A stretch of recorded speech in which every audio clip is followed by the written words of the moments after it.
ফুটবলারদের আয়ের একমাত্র উৎস ক্লাব। জাতীয় দলে খেলে ম্যাচ ফি এবং উইনিং বোনাস বাদে নেই অর্থ আয়ের অন্য কোনো সুযোগ, যে নিয়মে এবার পরিবর্তন আনতে চলেছেন নতুন যুব ও ক্রীড়া প্রতিমন্ত্রী। প্রায় দীর্ঘ ১.৫ যুগের ফুটবল ক্যারিয়ার ছিল আমিনুল হকের, তাই তার কার্যতালিকায় প্রাধান্য পেয়েছে ফুটবলারদের স্বার্থ। নারী পুরুষ উভয় দলের অন্তত ২৬ জন করে নিয়ে আসতে চান বেতন কাঠামোর আওতায়, যে উদ্যোগের প্রশংসা করেছেন জাতীয় দলের অধিনায়ক জামাল ভুঁইয়া। আমিনুল ভাই অনেক বছর ন্যাশনাল টিমে খেলছে, কিন্তু উনি নিজে বুঝতে পারছেন অনেক বছর খেলতেছে, ওরা তো কোনো বেতন পাচ্ছে না।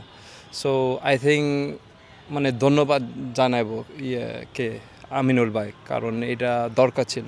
কারণ আমরা দেখতেছি এখন মহিলা টিমে ওরা পাইতেছে, কিন্তু মেন্স টিমে এখনও কিছু পাই না। অবশ্য ফুটবলারদের এই বেতন একেবারে স্থায়ী নয়। পারফর্ম করে জাতীয় দলে থাকতে পারলেই মিলবে এই সুবিধা, বাদ পড়লে অপেক্ষা করতে হবে পরবর্তী কলের, যে বিষয়টি ফুটবলারদের মাঝে প্রতিদ্বন্দ্বিতার ইতিবাচক মানসিকতা তৈরি করবে বলে মনে করেন জামাল। অফকোর্স কম্পিটিশন বাড়বে। ওভারঅল আমি মনে করি এটা একটা এক্সট্রা মোটিভেশন খেলার জন্য। আমরা তো বাংলাদেশ রিপ্রেজেন্ট করি, সো অফকোর্স আমরা চাই যে ম্যাচ আছে ওই সব ম্যাচ আমরা দিতে পারবো। বাট অফকোর্স এটা উইন উইন, যেটা আপনি বলছেন, you give blood you take blood, এরকম। আগামী ৩১ মার্চ সিঙ্গাপুর ম্যাচ দিয়ে শেষ হবে হাভিয়ার কাবরেরার সঙ্গে বাফুফের চুক্তি। গুঞ্জন দুপক্ষই নাকি সম্মত এই সম্পর্ক আরও ১ বছর বাড়াতে, যদিও বাফুফের অবস্থান ছিল কাবরেরার পারফরমেন্স মূল্যায়ন করেই নেওয়া হবে পরবর্তী সিদ্ধান্ত।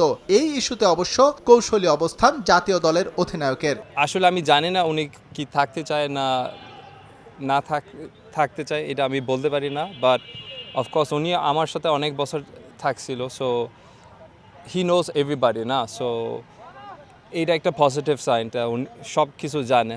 বাট আসলে দেশে এসে আমি কমেন্ট করব না। এশিয়ান কাপ বাছাইয়ের এই ম্যাচ দিয়েই চলমান সাইকেল শেষ করবে বাংলাদেশ। জাতীয় দলের পরবর্তী প্রস্তুতি সাফ চ্যাম্পিয়নশিপ ঘিরে। সম্ভাবনা আছে দক্ষিণ এশিয়ার এই বিশ্বকাপের হোস্ট হতে পারে বাংলাদেশ। এস এম ইকবাল, সময় সংবাদ, ঢাকা।